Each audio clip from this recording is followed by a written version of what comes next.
বিনা চিকিৎসায় মানুষ মারা যায়, তা নিয়ে পার্লামেন্টে কোনো কথা হয় না। নদীতে বাঁধ দেওয়ার জন্য কথা নাই, খাল খনন নিয়ে ব্যস্ত। খাল খনন আমরাও চাই, কিন্তু নদীতে বাঁধ দিতে হবে আগে। আজকে নদীতে বাঁধ দেওয়ার ব্যবস্থা নাই।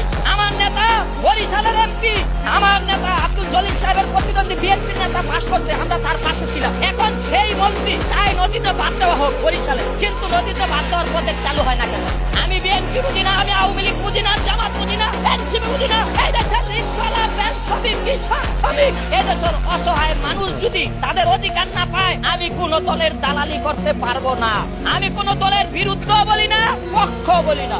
অসহায় মানুষ চিকিৎসা পাইব, খাদ্য পাইব, বস্ত্র পাইব, বাসস্থান পাইব, নদীতে বাঁধ দিব, কর্মসংস্থান হইব, এইটা আমাদের জুলাই আন্দোলনের লক্ষ্য ছিল। কিন্তু পার্লামেন্টে দাঁড়াইয়া কেউ এই কথা বলে না। আজকে জনতার পার্লামেন্ট, রাজপথে দাঁড়ায় আবার কেন আমরা রাজপথে নামতে হচ্ছে? প্রতারক, পুরা প্রতারক, পুরা অসহায় মানুষের